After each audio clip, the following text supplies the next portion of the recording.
JLM के द्वारा बदलाव संकल्प महासभा के इस अवसर पर जितना भी दीदी जेठी काकी भाई गार्जियन स्वरूप जितना भी म्यूजिशियन के लोग हमारे जेएलएम के सभी साथियों जितना भी लोग उपस्थित है सभी के एक साथ खत्यानी जोहार करो। और लोकतंत्र के चौथा स्तंभ मीडिया के बंधु तमाम मीडिया के बंधु को एक साथ जोहार करते हैं। साथियों, अगर हमारे घर में भी अगर झगड़ा होता है तो जब दो भाई में नहीं बनता है तो घर परिवार अलग हो जाता है और उसी समय पंच बैठता है और बांट देता है कि छोटा इधर रहेगा और बड़का इधर रहेगा। झारखंड अलग हो गया, लेकिन आज भी झारखंड के संपदा पर, झारखंड की जमीन पर, झारखंड की नौकरी पर, झारखंड के तमाम संसाधनों पर बड़का भाई का अधिकार आज भी कायम है। होना क्या चाहिए था, जैसे ही झारखंड अलग हुआ झारखंड की तमाम संपत्ति पर झारखंडियों का अधिकार होना था। दुर्भाग्य से 24 साल बीत गया, आज तक ये लोग तय नहीं कर पाए कि कौन झारखंडी है और कौन दूसरे स्टेट का है। ऐसा क्यों जरूरी है? आप तो ही बता सकते। तो घर में अगर हमारे मैडम मालिक बन जाए तो कैसा रहता है? हमारे परिवार के झोटिया के पूरे बाकी ना कोहनी के घरे हमारे परिवार जाके मालिकगिरी देखने लगता है तो ही उल्टी करता है ना, ये हमारे संपत्ति लगे कोहनी निकल तो कैसा लगता है? यह बात तो कहना चाहिए कि झारखंड झारखंडियों का है, हमारे संसाधनों पर किसी और का कब्जा हम बर्दाश्त नहीं करेंगे। इसलिए ये जो पूरे दुनिया का सबसे अमीर टापू जो है झारखंड, पूरे दुनिया में से अमीर टापू कोई नहीं है और यही हमारे लिए काल हो गया है। देश के विकास के नाम पर हमारे जमीनें ली जाती है, हमारे संसाधनों को लूटा जाता है, हमारे कोयला से दुनिया रोशन होता है, लेकिन पता चलता है कि यहाँ खंडवा में लोग बिजली के लिए आंदोलन करते हैं और हमारे कोयला से दुनिया रोशन हो रहा है। तो ये दीपक तले अंधेरा, हम लोगों को विकास के नाम पर, दूसरे लोगों को आउटसोर्सिंग के नाम पर तमाम काम उनको बांट दिया जा रहा है। तो हम लोग किसके लिए पैदा हुए हैं? ये संसाधन किसका है? सबसे बड़ा सवाल है। होना यह चाहिए कि जितने भी आउटसोर्सिंग का काम है इसको बंद करके जितने भी माइनिंग का काम है उसमें उस गांव के विस्थापित प्रभावित क्षेत्र के लोग हैं, पहला प्रायोरिटी उसको मिलना चाहिए, उसके बाद हम दुनिया को बर्दाश्त करेंगे। इसलिए कानून बनाया कि 75% नौकरी झारखंडियों को। कहाँ लागू है? मैं कहता हूँ 100% नौकरी झारखंडियों को होनी चाहिए। क्या हमारे लोग को दूसरे स्टेट में चपरासी का भी नौकरी ले सकता है क्या? हमारे लोग को दूसरे स्टेट में मौका मिल सकता है क्या? अगर नहीं तो ये अली बाबा के ढाबा है क्या? ये झारखंड धर्मशाला है क्या? धर्मशाला है नहीं ना। इसीलिए अब समय आ गया है कि ये 24 साल में जो लोग नीति नहीं बना पाए, आप जाति से, आप धर्म से, आप पैसा से, ये तमाम चीजों से ऊपर उठ के एक बार जयरामदा का हाथ को मजबूत करिए ताकि हम झारखंड के हित में हम नियम बना सके और झारखंड को सुरक्षित कर सके। साथियों, बड़ा गांव का दुर्दशा देख कर रोना आता है। कानून हम भी समझते हैं, कानून हम भी पढ़े हैं। तमाम क्षेत्रों में जो मजरूआ जमीन, आम खास जमीन का जो आवंटन हो रहा है सीधा नियम के खिलाफ जाकर फर्जी ग्राम सभाएं पारित करके हो रहा है। बचड़ा में ही देख लीजिए, वहाँ जो ग्राम सभाएं हुई वो फर्जी तरीके से वहाँ का जमीन शिक्षक को आवंटित किया गया, सभी लोग जानते हैं। अभी फिलहाल काम हुआ है 6 तारीख को मुख्यमंत्री के अध्यक्षता में कैबिनेट में फैसला होता है कि एनटीपीसी बागम को ब्लॉक को आम और खासकर मजरूआ जमीन 98 एकड़ आवंटित किया गया है। इस दर में 45 लाख रुपए प्रति एकड़। सवाल यह है कि ये जो 45 लाख रुपए एकड़ मजरूआ जमीन का 30 साल के लिए सरकार पैसा लेता है, लेकिन जो जमीन दे रहा है उसमें मुआवजा कितना देता है? 45 लाख देता है क्या? देता है। अब नियम को समझिए। नियम ये कहता है कि जो रजिस्टर 2 का जो नियम कहता है कि अगर खतियान हमारा है, ये जमीन हमारा है, तो बगल का जमीन रैयत को होगा। रजिस्टर 2 का कानून नॉट विलेज कहता है कि गांव की जमीन, सामुदायिक जमीन गांव की होती है। कहीं नहीं है नियम कि वो सरकार मालिक होती है। ये सीएमटी का कानून, ये एसपीटी का कानून, ये नॉट विलेज विजिलेंस रूल, तमाम कानून ये कहता है कि गांव का जमीन का मालिक सरकार नहीं, गांव के लोग होते हैं। अगर गांव वाला तय करता है कि नहीं ये जो खाली जमीन है इसमें स्कूल बनेगा, तो पारित हो जाता है और सरकार वहां से बेच रहा है। और जिस जमीन को हमारे खुद ने जंगल को साफ किया, जंगली जानवरों से लड़ा, खून पसीने से सींचा, संपर्क किया, उस जमीन को मुआवजा कितना देता है? वो एनटीपीसी कितना देता है? 20 लाख। अब सर्वा सरकार हेमंत सर है, हक जोतने था अगर मजलवा जमीन उसका बपा का है। सीधा मेरा सवाल है कि ये जो भूमि सुधार अधिनियम 1950, इस कानून को अब हंसी आता है कि जब झारखंड बना तो उसी कानून को लागू कर दिया ये कह के कि ये कानून का झारखंड भूमि सुधार अधिनियम 1950। अरे भैया, इसीलिए झारखंड अलग हुआ था कि आप 1950 का कानून में अलग झारखंड के समय सेम टू सेम लागू कर दे, इसीलिए झारखंड अलग हुआ था। और आज ये भूमि बैंक बनाकर आप जमीन को कब्जा कर रहे हैं, आप लोगों को कमजोर कर रहे हैं। हेमंत सोरेन ने पिछले बार कहा था कि अगर हमारी सरकार बनेगी भूमि लैंड बैंक को रद्द करेंगे और गांव की जमीन में काम अधिकार देंगे। किया क्या? आज मजबूत जमीन का रसीद कर रहा है क्या? और आज जिस रघुवर दास की नीति के खिलाफ उसने बोल के भूमि लैंड बैंक को रद्द करने की बात करके सरकार में आया, वही हेमंत सोरेन पिछले परसों दिन 6 तारीख को बादलपुर ब्लॉक में 98 एकड़ जमीन देने का काम किया है। इसीलिए ये लोग भले बोलता कुछ है, लेकिन तकनीक करनी अलग है। इस बार सबक सिखाना है। सबक सिखाएंगे अपने जमीन बचाने के लिए। मैं पूछ रहा हूँ, सबक सिखाएंगे इन लोगों को? सिखाएंगे तो इस बार कैची छावा आप जेडीएस के नेता को विधायक बना दीजिए, ये चीजें ठीक कर देंगे। मैं आप लोग को ये दावे के साथ कहना चाहता हूँ कि जितने भी 35 ब्लॉक खुलने का संभावना है, सिर्फ 5-6 गांव ही बड़का गांव केरेडारी में बचने वाला है और तमाम गांव उजड़ना है। वो बात अलग है कि कोई आज उजड़ेगा, कोई कल उजड़ेगा, कोई 10 साल बाद उजड़ेगा, लेकिन उजड़ना तय है। किसी भी पार्टी में इतनी हिम्मत नहीं है कि ये कह सकता है कि ये जो प्रमुख परियोजना है वो गलत तरीके से चल रहा है। ये सिर्फ और सिर्फ जेडीएस के लोग ही कर सकते हैं। और मैं 40 के साथ कहता हूँ, ये लोग नीति बनाता है, अरे एनटीपीसी सरकारी कंपनी है, अगर सरकारी कंपनी है तो कोचिंग में क्यों देता है? कहा सरकारी पैसा सरकारी है, इसका प्राइवेट कंपनियों को देना ही सरकार के एमयू के नियम के खिलाफ है।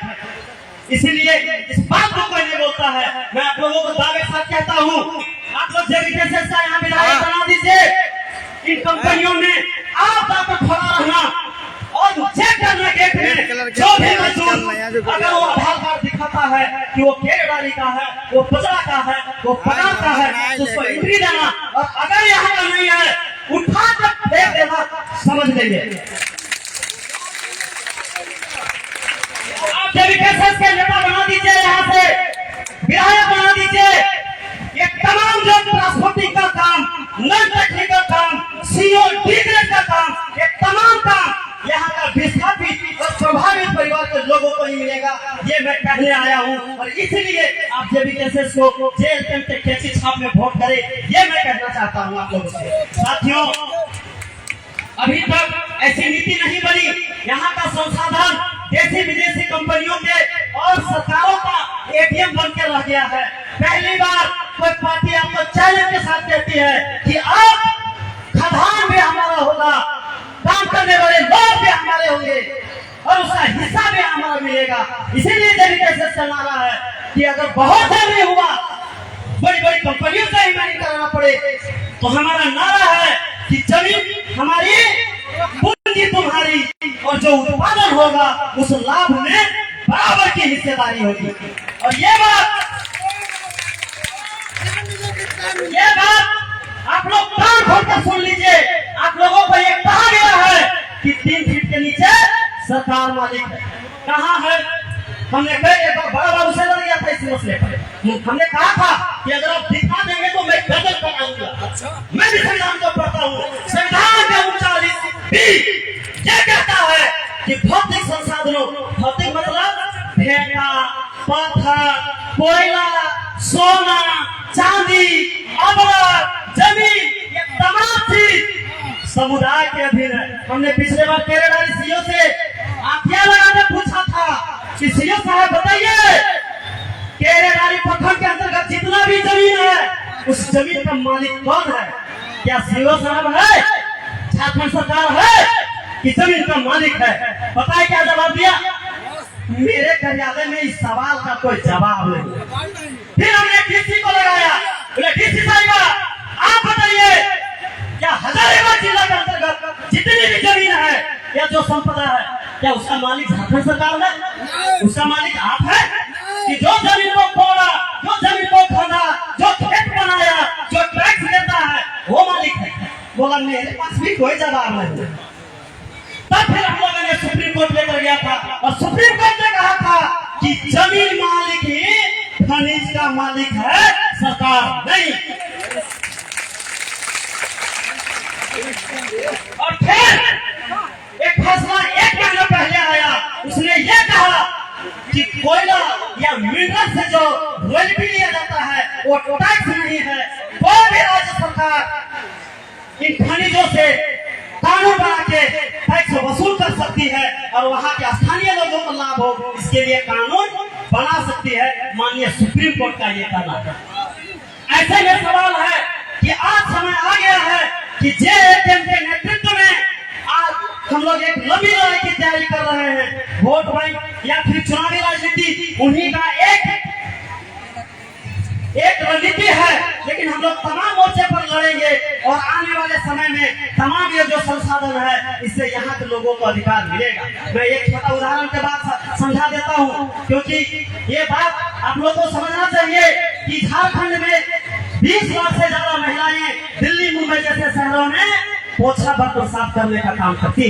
ये मेरा आंकड़ा नहीं है, ये सरकार का आंकड़ा है कि सबसे ज्यादा नौकरी देने वाला कोई राज्य है तो वो झारखंड है। और जो झारखंड पूरे देश में की संपत्ति को एक साइड रखिए और सिर्फ झारखंड की संपत्ति को एक साइड रख दीजिए, पता चलेगा कि पूरे देश के संपत्ति के बराबर झारखंड की संपत्ति है। आज हमारी ये दुर्गति है कि हमारे लोग चेन्नई में, हमारे लोग दिल्ली, मुंबई में मजदूरी करने जाने के लिए मजबूर है, महिलाएं पोछा बर्तन करने के लिए मजबूर है। क्या इसके लिए झारखंड दिया गया था?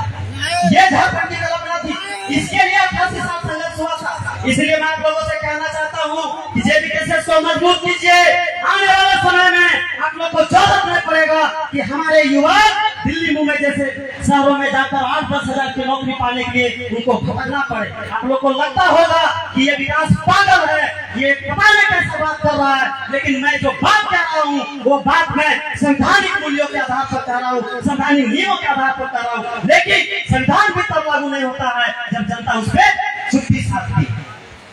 इसलिए अब समय आ गया है, इस चुप्पी को तोड़ना पड़ेगा और जेबीकेएसएस को मदद करिए। मैं छोटा सा उदाहरण के साथ बता देता हूँ कि हमारे क्षेत्र में एक पंचायत में कम से कम 500 ट्रैक्टर बालू रांची जाता है और सबको चढ़ाने के बाद 1,13,000 सबको चढ़ाने के बाद भी वो लोग 3,500-4,000 में बेचता है। अब सोचिए अगर 1,000 भी नेट प्रॉफिट हो, 500 ट्रैक्टर का कितना हो जाएगा?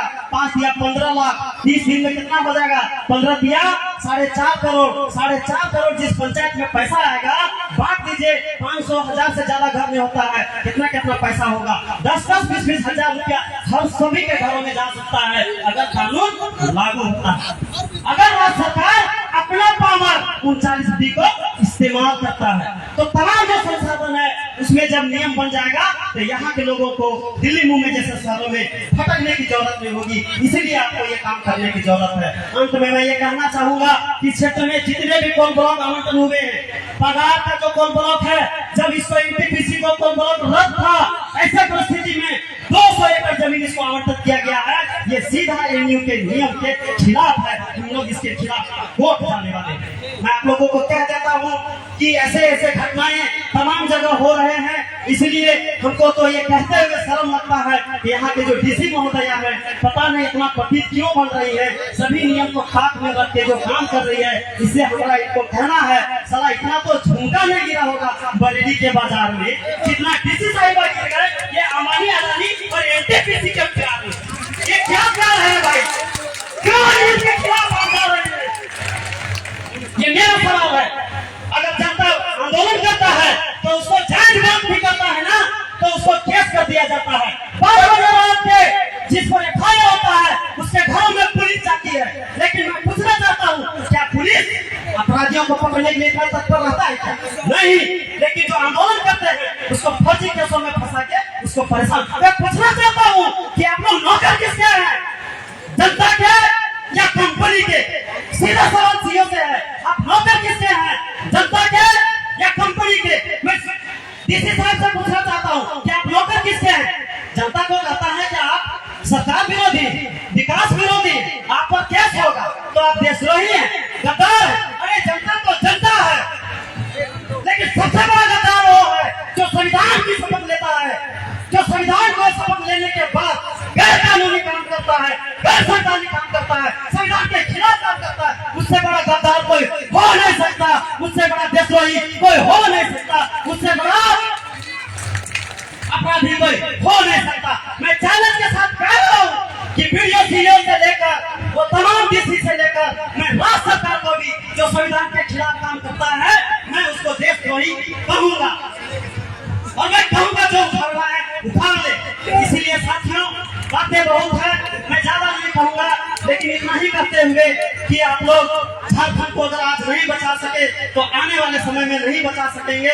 इसलिए मैं आप लोग को दावे के साथ कहता हूँ कि ये जो सबसे अमीर टापू कनपुरा का जो पठार है, कनपुरा जो परगना है, यहाँ 35 कोल ब्लॉक है। इस कोल ब्लॉक को बचाने के लिए आप लोगों से हाथ जोड़कर विनती करता हूँ कि आप लोग जेबी केसेस का विधायक बना दीजिए। दावे के साथ इस लड़ाई को जीतेंगे। अगर इस लड़ाई को नहीं जीते, कसम मैं कहता हूँ आप लोगों को इन चीजों को ठीक नहीं करे तो आप लोग को दोबारा वोट मांगने नहीं आएंगे। ये दावे के साथ कहता हूँ, आप लोग को क्यों नहीं देखेंगे। एक मौका आप दीजिए। मैं पिछले 15 सालों से 2009 से इस क्षेत्र में जल जंगल जमीन की लड़ाई के लिए मैं मुखर रहा हूँ। लोग कहते हैं कि भाई ये बड़ा नेता नहीं है, बड़ा नेता विचार से होता है। मेरे साथ बहुत कुछ हुआ। ये जो पहाड़ है ना, इस पहाड़ में हमको 24 घंटा रखा गया था। अपराधी लोग ने रुकता कंपनी के खिलाफ उनको टांग के रखा था। एक बार उठा के पतरातू के एक होटल में रखा गया था। बहुत कुछ हुआ है, लेकिन हम लोग उस क्षेत्र में जमीन बचाने में सफल हुए। और एक बार नहीं, तीन बार ब्लॉक रद्द कराने का काम किए। पता है विकास विरोधी नहीं है। ये जो नीति है ना, यही गलत है। ऐसा नीति चाहिए जिसमें आप संसाधनों पर अधिकार हमारा होगा और इनका ऐसी विकास मॉडल होगी जिसमें यहाँ के लोगों का अधिकार मिल पाएगा। आज क्या हो रहा है, हमारे लोगों को नौकरी के नाम पर 10-15 हजार रुपया मिलता है। ज्यादा आगे करोगे लाख नौकरी का देने का बात करता है। धमकी देता है कि नहीं देता है? ऐसी नौकरी नौकरी है? ये विकास है? बताइए। झारखंड की जमीन में औसतन 70 करोड़ का कोयला है, 70 करोड़। और खाना निर्माण करने में उसको 20 करोड़ से ज्यादा खर्चा नहीं है। उसको बच रहा है 50 करोड़। और आपको एक बार कितना मिल रहा है? 15-20 लाख का मुआवजा। और क्या मिलेगा? अच्छा, दुर्गा पूजा है तो ऑर्केस्ट्रा के लिए 10,000 चंदा। अच्छा, सरस्वती पूजा है तो 20,000 चंदा। डीजे लगाने के लिए ये सब कुछ जोड़ दीजिए ना, आपको 1 करोड़ भी नहीं मिलेगा। और ये 10-20 हजार का नौकरी है, ये भिखमंगा वाला काम। इसीलिए आपको 1-2 करोड़ भी नहीं मिलता है और वो 50 करोड़ का कमाता है। जबकि नियम ये कहता है कि संपत्ति मालिक आप हैं, वो नहीं। तो ऐसा कहाँ है कि वो चाहे तो कोई कंपनी को ट्रांसफर कर देंगे तो मालिक बन जाएगा। इसीलिए मेघालय में एक मॉडल चल रहा है, जनता खुद कोयला निकालती है और वहाँ काटा घर में वजन होता है, जो रोटी होता है काट के वही पेमेंट दे दिया जाता है। हम लोग ऐसी व्यवस्था चाहते हैं जिसमें विस्थापन भी होना पड़े, जमीन भी किसानों को रहे और यहाँ के लोगों का विकास हो। क्या आप लोग तैयार है? तैयार है इस व्यवस्था के लिए? तैयार है कि लोग मालिक बने? तो ये नौकर बनने वाली सोच को खत्म करना पड़ेगा। आपको मालिक बनने के लिए सोचना पड़ेगा। तैयार है? चलिए, तो अगर तैयार हैं तो जयराम जी के विचारों को मजबूत कीजिए। निश्चित रूप से हम लोग यहाँ 4-5 बार कोयला सत्याग्रह किए हैं। आने वाले समय में सीधा प्रहार करेंगे, आर पार की लड़ाई होगी इन्हीं बातों के साथ। देखिए, झारखंड में बहुत सारे मुद्दे हैं। आज सामाजिक न्याय का बहुत सारा मसला है। आज आदिवासियों को सरना धर्म कोड नहीं मिला है। झारखंड का जो असली भावना है, इस भावना को कुचला जा रहा है। झारखंड की भाषा, झारखंड की संस्कृति, तमाम चीजों को दफन किया जा रहा है। हमारे जितने नेता लोग हैं, झारखंडी संस्कृति को प्रमोट करने में उनको शर्म लगता है। आज हमारे नेता लोग को कभी नहीं देखेंगे कि कर्म का बढ़िया ढंग से मनाएगा, लेकिन कर्मा कितना बढ़िया लोग बोलता है पिछड़ा है, पिछड़ा है। कर्मा मतलब आपको कर्म करना है। काहे? फसल पेट भरने के लिए फसल उपजाना, बीज को समझना, अंकुरण प्रक्रिया को जानना, और जब तो रोज ना सुबह उठ के जगावे के काम करा, देखा कि जवा ठीक है। आपको ट्रेनिंग दिया जा रहा है पेट भरने के लिए फसल। और जो 11 तरह का नियम है वो क्या है? वो आपको नस्ल बढ़ाने के लिए। जब बहुत जंगल था, कोई भी ज्ञान नहीं था, कोई विद्वान नहीं था, उस समय हमारे पुरखों ने जीने का कला विकसित किया और बोला कि वो जो 11 तरह का बारण है उसे वो नस्ल बढ़ाने के लिए परब जो है आपको गर्म करना है, फसल पेट भरने के लिए, और नस्ल ये ट्रेनिंग। और भाई को कहता है भैया का धर्म। तो धर्म कैसे है? धर्म इसलिए है कि जब हम लोग बहन ससुराल जाती है ना, तो अखड़ा को फिर उसको जगाए रखना है, और जो नया बच्ची लोग आएंगी उसके लिए कर्म को गाड़ना है, और ये काम हमेशा उसको धैर्य के रखना है। इसीलिए भैया के धर्म धैर्य करना, इसलिए भैया के धर्म, और आपको कर्म करना, नस्ल और फसल बढ़ाना। कितना बढ़िया है। आज यही कमवा जो है डॉक्टर लोग सीख लिया कर्मा वाला, और यही लोग पैसा लेके सिखा रहा है, आपको पैसा लेके सिखा रहा है। तो आप कहते हैं वो बहुत बढ़िया। अरे ये चीज तो आपको रीति रिवाज परंपरा में है। कर्मा के नाम डांसिंग फॉर बर्थ के नाम से संस्था है अमेरिका में। वो क्या करता है कि जब महिलाएं मां बनने की स्थिति में आ जाती हैं तो उसको एडमिशन लेता है पैसा से, और यही चीज सिखाया जाता है जो आप कर्मा में सीखते हैं। का नमक खाएंगे तो जवाब गए देते, हल्दी खाएंगे तो क्लियर हो जाते, खाबू है तो छूट जाता। वो ट्रेनिंग है। और यही चीज आपको जब मां बनेंगे उस समय भी। तो ये अपन कर्म भैया धर्म, मतलब आपको अपना दायित्व को एहसास करा रहा है। समाजीकरण है। अब अखड़ा में जाके जब आप ये नाच नाचते हैं पाता नाच, तो शरीर का वो अंगों का मजबूती दिखता है जिससे आपको मां बनने के लिए जरूरी है।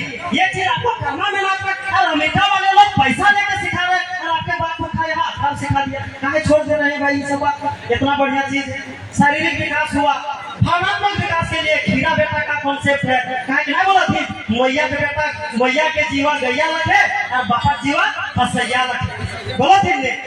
तो ये भावना विकास हो ममता का, इसीलिए उसमें खीरा बेटा का कॉन्सेप्ट है। आपको फसल का ट्रेनिंग है, नस्ल का ट्रेनिंग है। इतना बढ़िया चीज है। सामाजिकीकरण का ज्ञान है, और हमारे नेताओं को बुझाता ही नहीं, बुझाता ही नहीं। तो इतने सारे हमारे संस्कृति है। मैं इसलिए बात कर रहा हूँ कि कर्म का समय है, लेकिन आप ज्यादा नहीं कहेंगे। झारखंडी भाषा खतियान संघर्ष समिति यहाँ की भाषा, यहाँ की संस्कृति, यहाँ के तमाम चीजों को बचाकर लोकलिटी जो लोकल लोग हैं उसके हक अधिकार के लिए लड़ने का काम करेगी। इसके लिए आप लोग जेपीकेएस को मजबूत कीजिए, इनको कैंची छाप में वोट दीजिए। इन्हीं बातों के साथ आप सभी को बहुत बहुत धन्यवाद, बहुत बहुत जोहार।